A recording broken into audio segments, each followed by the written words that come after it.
I can understand, it not being for you because um, a lot of people in this era, especially if you're a little, if you're a little bit older than 30, you probably long for those old days where you had that interpersonal human touch Yeah. contact, upon the first meeting a person, it's why bars and shit like that kind of work as well as they did.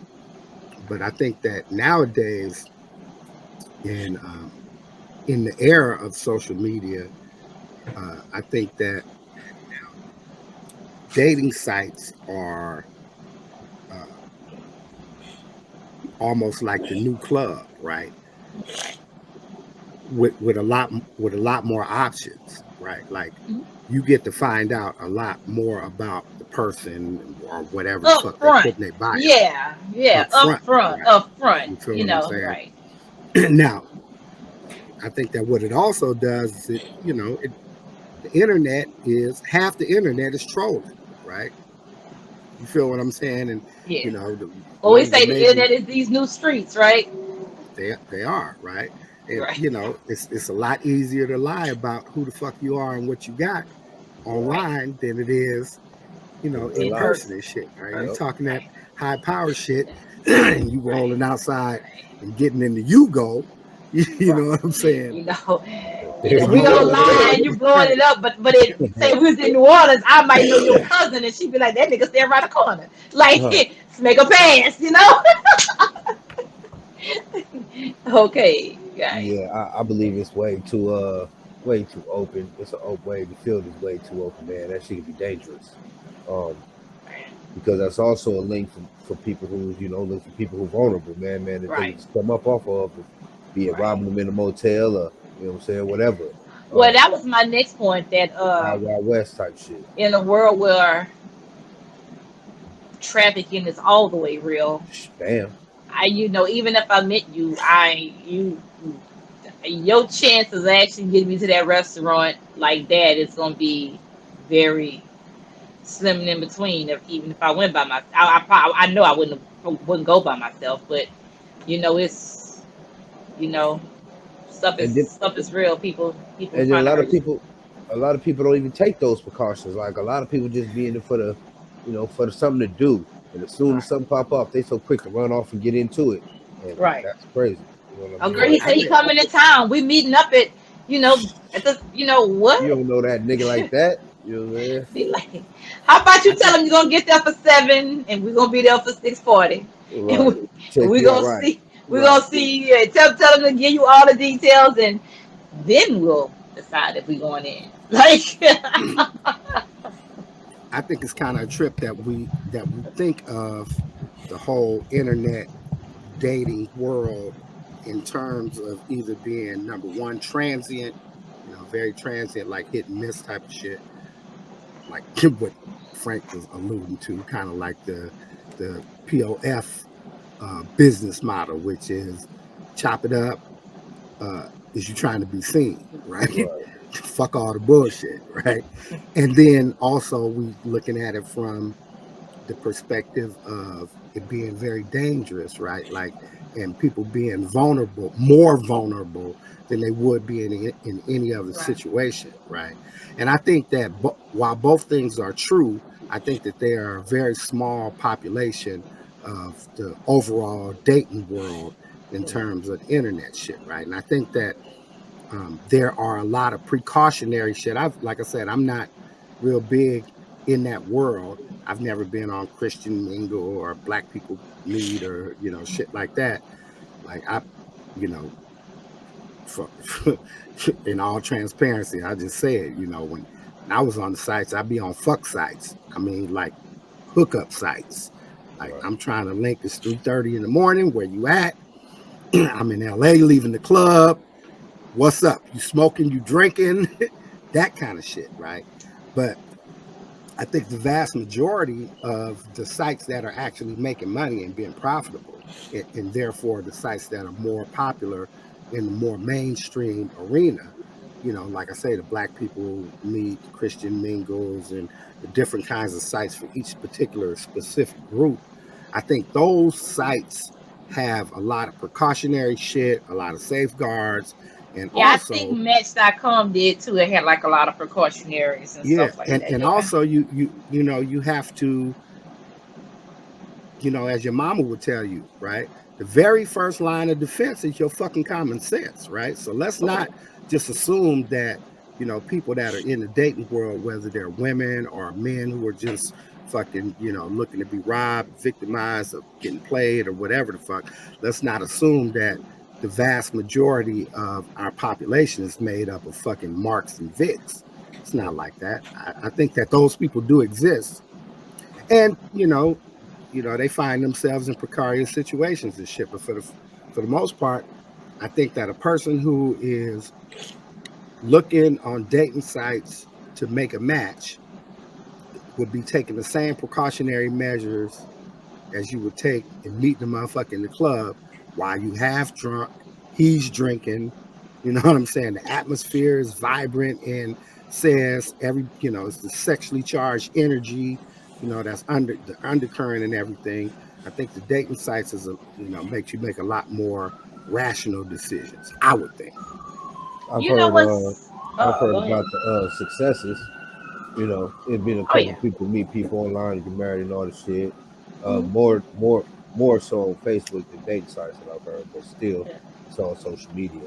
Um, so yeah, both do exist.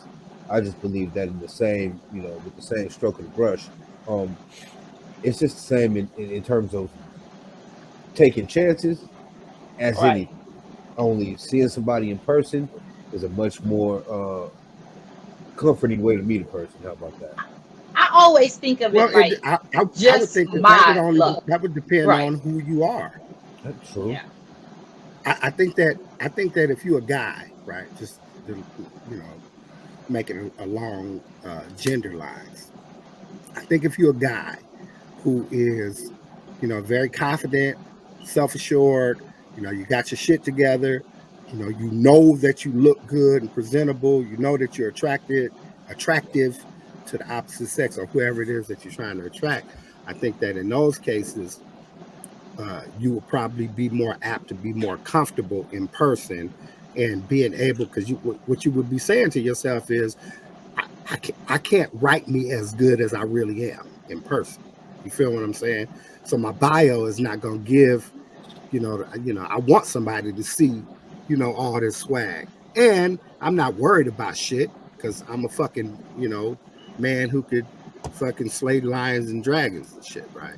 But for a woman who may be a little more vulnerable, right, and not really wanting to fucking put herself out in, especially in today's society with the Me Too shit and the whole fucking mentality that goes along with that all men is drooling at the fucking mouth, like fucking wolves in sheep's clothing, just waiting to get you around the corner and rip your fucking clothes off and shit, right? I think that women live with the idea and the sometimes um, justifiable fear that, or the justifiable concern that um, I need to be in a more conducive environment that I control, right? And I think the internet provides that for them. So I think that a woman who is more apt to want to meet more guys is more apt to do it online as opposed to, trying to juggle 8 niggas in her fucking speed dial type of shit. You feel what I'm saying?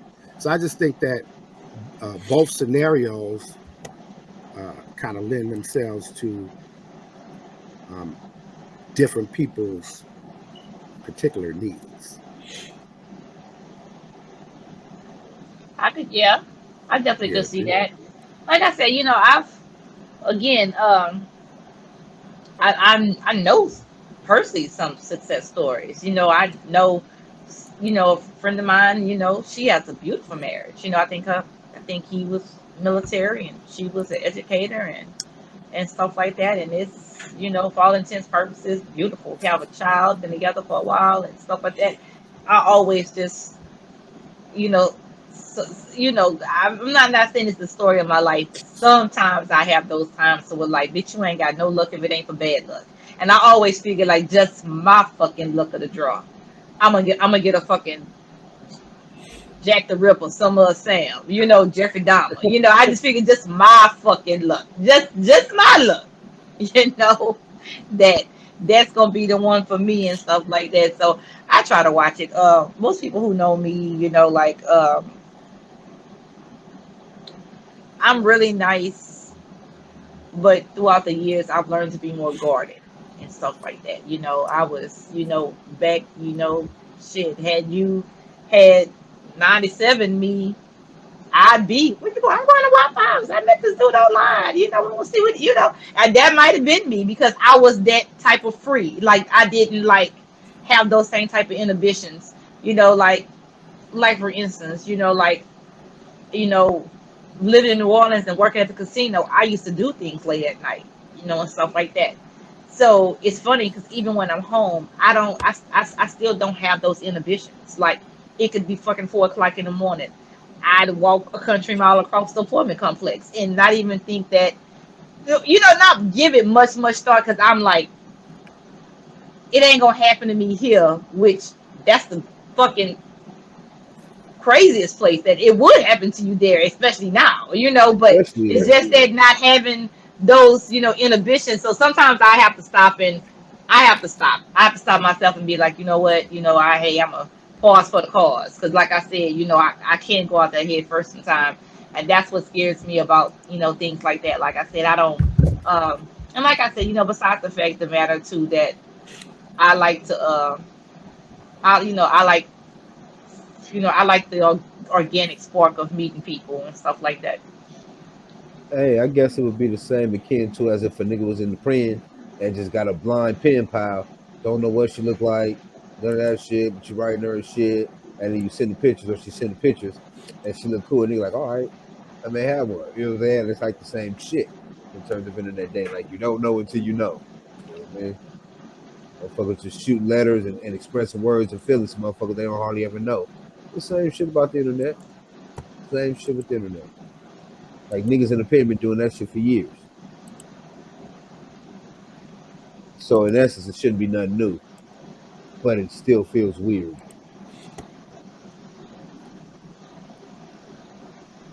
Well, how do you guys feel while we so we're talking about the safety and the comfortability of more mainstream apps? What about the apps that are specific to and for um, particular purposes, like sugar sites, Hey sugar man, babies, seeking arrangements, shit like that, right? How do they play into the bigger scheme of social media and dating? I believe they moved the economy along. That's what I believe. I believe, I believe that for as long as it's an old man out there willing to pay, it's gonna be a young woman out there willing to take it. And old people need love too. So if they got to pay for it, that's fine. It moves the economy along. Goddammit. I can I dig will it. say I personally don't know any. I'm just saying I'm not saying that they not. I just don't know personally of any. You're like, like none of my friends or like none of any, anybody I know that's younger or anything like that. I don't know personally anybody that's like on the sugar baby sites and stuff like that. But like I said, it's just because I don't know. It don't mean that it it don't mean I don't know people. I just don't know if they are. I'll say that. So it's a trip, right? Because the sugar sites are very pertinent to most of the conversations that we be having on this podcast, because it kind of it personalizes, or it puts um, into real motion the whole concept of uh, chicks seeking what we, you know, term as high value men. But just from the position of the monetary the monetary shit, right? Not even thinking about none of that other shit that is supposed to be on the checklist for the high value man, but simply for the money aspect, right? sugar sites are men who make a considerable amount of Income. money, right? If I'm So not you can't go mistaken, on a sugar baby site making 30,000 a year. no, That ain't even no, gonna let you fill no, out the application to apply for the site. exactly. Okay. I think that I'm pretty sure that they got a vetting process to make sure Yeah, they that you gonna ask you are who some the fuck questions. you are. Yeah. And the chicks that go on there are not required to be 6-figure motherfuckers or no shit like that. They specific reason for being there is to hook up with motherfuckers who don't got time for no full relationship and are willing to afford the convenience of having a chick on call, a side chick, whatever the fuck you want to call her and shit, right? And you got chicks that are really getting value out of that. Like, shit, I'm 22. Shit, I had no fucking college degree. Don't look like I'm gonna turn out to be no fucking real estate fucking uh mogul or no shit like that. But I'm pretty as fuck and I'm freaky as a motherfucker, right? And this old nigga is kind of handsome and he can fucking show me some shit that this nigga like to talk about shit that I have no idea about, and I'm a good listener. And why not get my fucking rent paid, I'm saying, a penthouse in motherfucking Miami and fucking BMW, Car note shopping taken fucking care of. sprees and all that Yeah. kind of shit. And fuck this nigga once a month and listen to him talk twice a week. I ain't mad at it, right? I ain't either. I'm not mad at it, but what I also know is that it has kind of a numbing effect on the rest of the population of women who are not in that position or who are not willing to straight out trade their attractiveness for money, right? So what happens is you see the chicks who's willing to fuck for a buck and not, be called a prostitute. You see them getting bread and hanging out on the arms of celebrities and fucking ball players and all these 6, 7 figure motherfuckers, and you say to yourself, I'm a better bitch than her. Why in the fuck she can't? Why can't I have? Well, why do I got to settle for the nigga making 50,000? Right. The thing about it is, the niggas that's willing to pay for a chick to be disposable like that, he's not getting no real value out of you. You know what I'm saying? You represent that later down in life. Like, okay, well, I'm through being a boss ass nigga running these streets, jet setting, private planes, this, that, and the third. And now I'm 57 and I want to settle down and make some fucking babies. And you feel what I'm saying? You're not getting that nigga to settle down as long as he can pay a bitch $10,000 a month and write that shit off to shut the fuck up. What value do you bring to him?